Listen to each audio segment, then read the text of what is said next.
Welcome back, kids.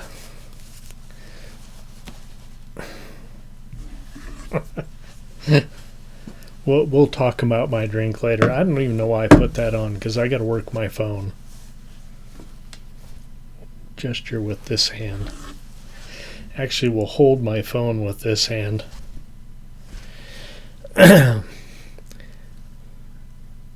Today's message comes from Silly Sammy.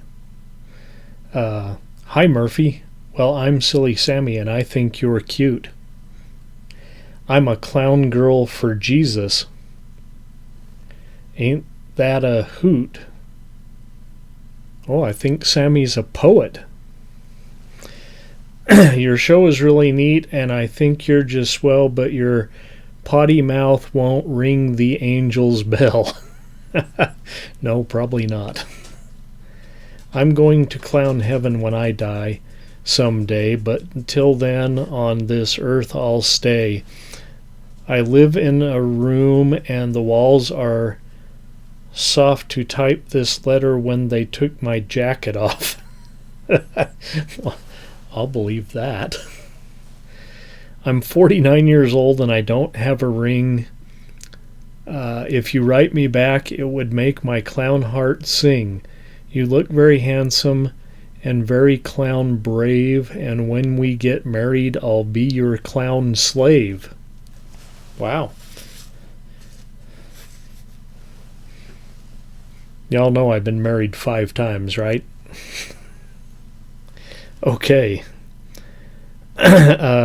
Geez, where am I at? I lost my place in Sammy's poem here. We'll go to clown church every Sunday, just like we should, and I'll take care of you when you get clown wood. Okay, one of those two things sounds okay. I used to clown for the kids and loved it a lot, but being a clown in a hospital is not so hot. I'm getting better, the clown doctors say, and when I get out, you and I can play. I've heard that before. Or you can come visit, works either way.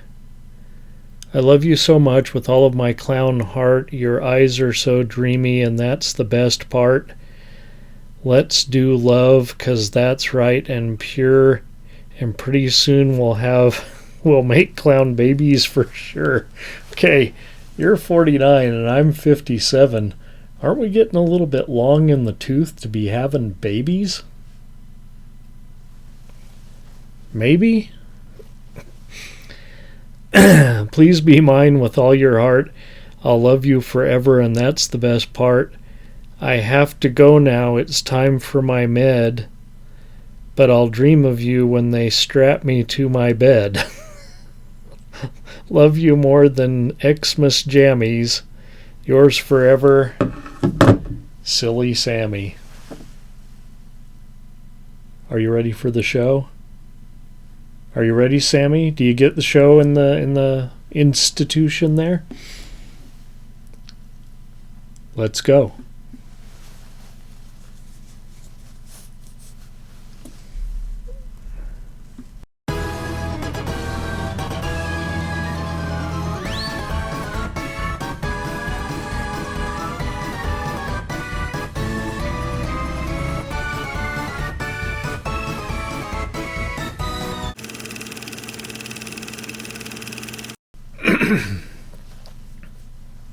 Hi, kids. Officially welcome back from intermission. We had that lovely little letter there.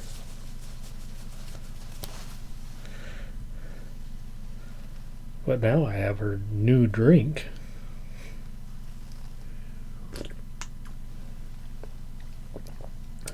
I don't know what the hell this is. It's good. It would probably be better with... Okay, first let me tell you what's in it. We got 2 shots of brandy. We got 2 shots of sweet vermouth. We got... I didn't have Cynar, so it's not really the drink I looked up anyway. I have like a quarter shot of Aperol and a splash of absinthe. A hearty splash. It'd be better with even more of a licorice flavor in there. So I'll do this again, but next time I'm going to do 2-to-1 with the brandy and vermouth and more absinthe.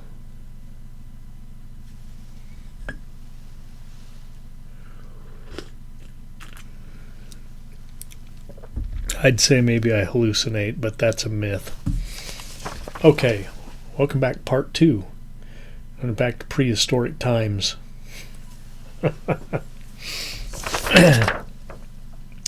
The land that time forgot. Okay, look at this poster.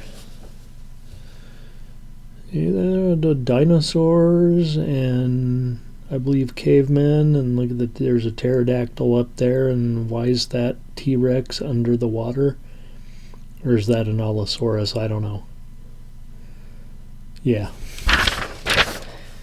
Pretty much the whole movie right there in the poster. See, now this is a one sheet. They hang this up in the theater, and you want to see this shit. An adventure you will never forget. Edgar Rice Burroughs's The Land That Time Forgot. In case you didn't know, Edgar Rice Burroughs wrote Tarzan, John Carter of Mars, and a bunch of other fantasy science fiction type stuff.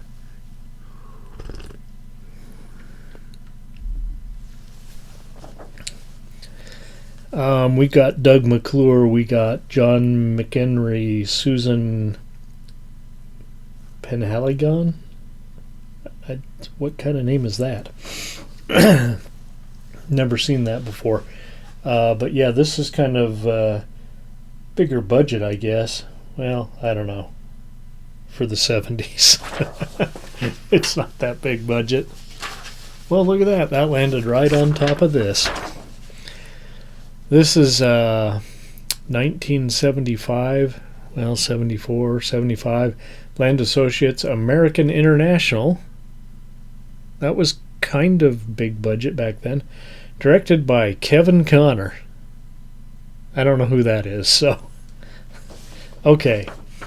When a German U-boat sinks a ship in the Atlantic in thick fog, the dozen or so surviving passengers of said ship band together, and get this, commandeer the sub. Well, I put, and take a... Now, this sounds like something that could only happen... What's that show? Voyage to the Bottom of the Sea. You seen that? Every week, like, either somebody's like under some kind of hypnosis and like trying to kill the other guys on the submarine, or somehow a gorilla gets on the submarine. Maybe even a white gorilla. Here was an opportunity to go up to the surface and get taken over by some stranded guys on a raft.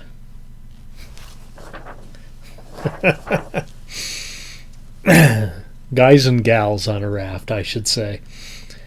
Anyway, they lock up the German crew, and after a brief mutiny so they could have a little fight there, they are back in control, but hopelessly lost, with icebergs all around.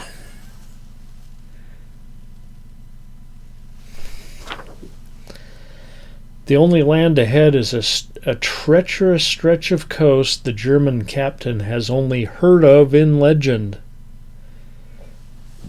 But there is warm, fresh water emerging from the island. How they know this, I don't know. They find the source of the fresh water. Maybe it got kind of brackish there. Their sensors found a stream of brackish water. And they find the source of the fresh water, and throwing all caution aside, submerge, finally, and traverse the narrow underwater passageway to the interior of the island. So they like come up in the, it's like a lagoon or something, like Gilligan's Island.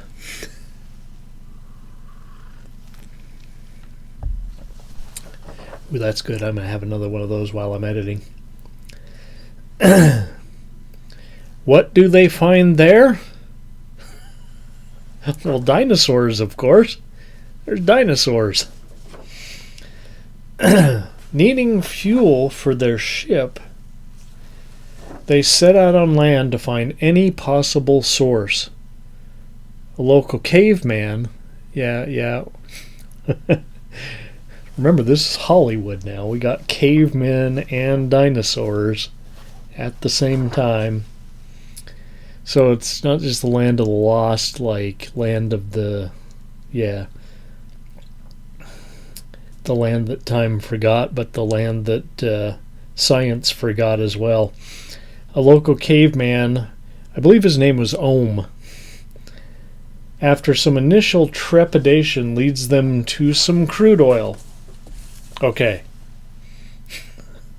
So if time forgot the gap between the 65 million years between dinosaurs and cavemen, but I guess it didn't forget the, I don't know how many million years between these dinosaurs and, say, Dimetrodon. I guess there's some fossilized Dimetrodons that made fossil fuel.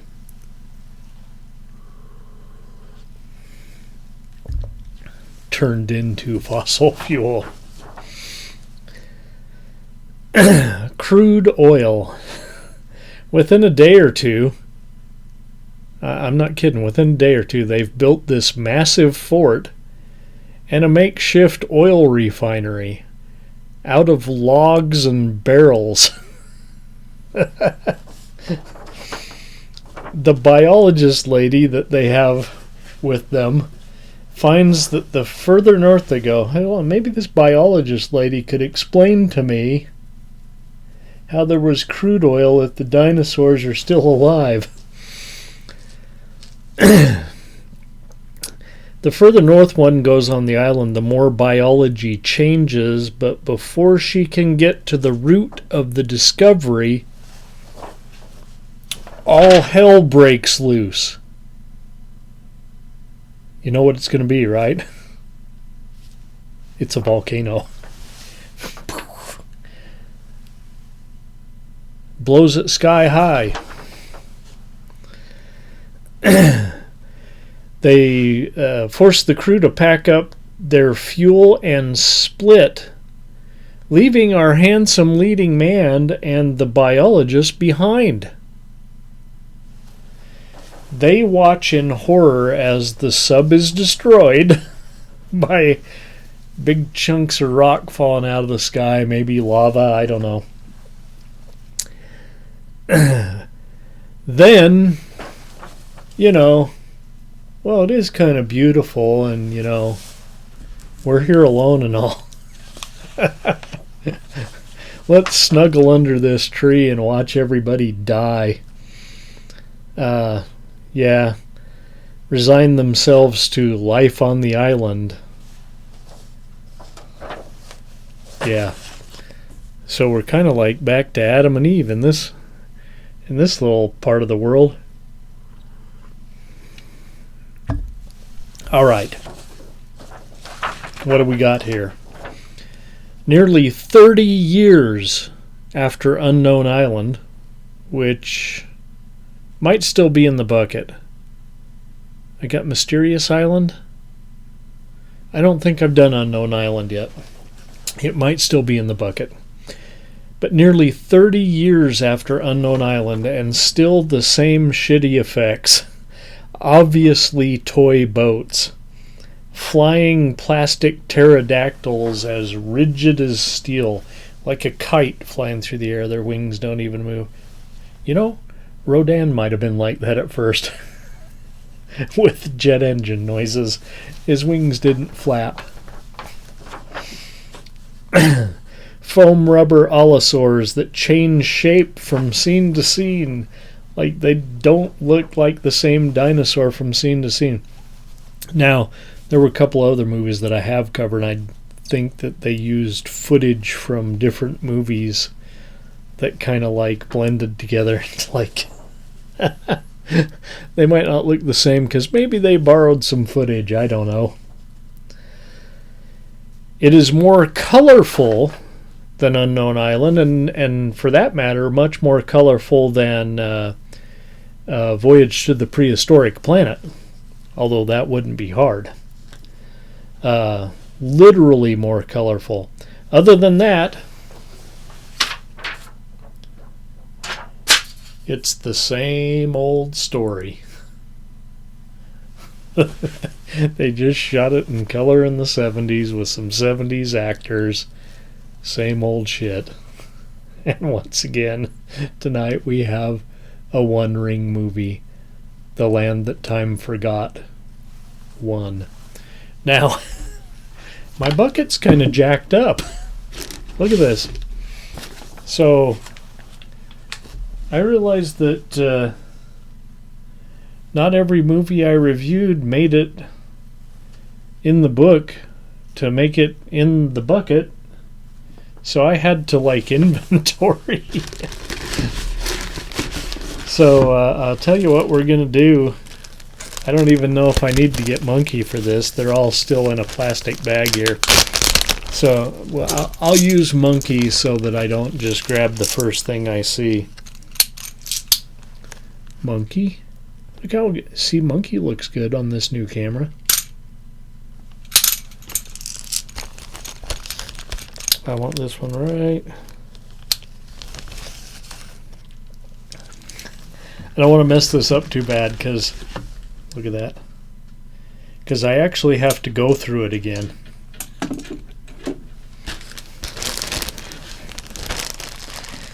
Because I still think there were some that I missed. Or like I have the same movie paired up with two movies, which will leave me screwed when I pull that one. When Monkey pulls that one. What are we going to do if we've already reviewed the movie? We're so professional here.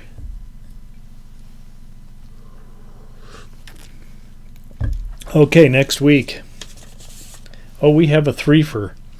And I'll tell you why. Because I've only seen 3 of these movies. I have a 3 DVD set of Aztec mummy movies. Yeah, that's right. We have Attack of the Aztec Mummy, The Curse of the Aztec Mummy, and The Robot versus the Aztec Mummy. On a 3 DVD set. I'll be sure to bust it out so I can show it to you next week, because I don't know that there's any posters for these movies. These will be in Spanish if they are. I'll look, but I'll bust out the DVD too. Be sure to turn in next week for our Aztec Mummy triple feature on the Late Night Picture Show. Why does my mouth look so weird?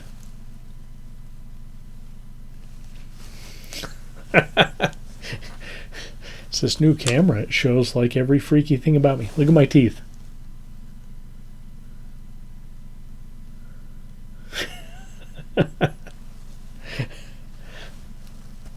I made my dentist rich. See you next week, kids. Oh, look at that. My bare hand. See you next week, kids. You saw me naked.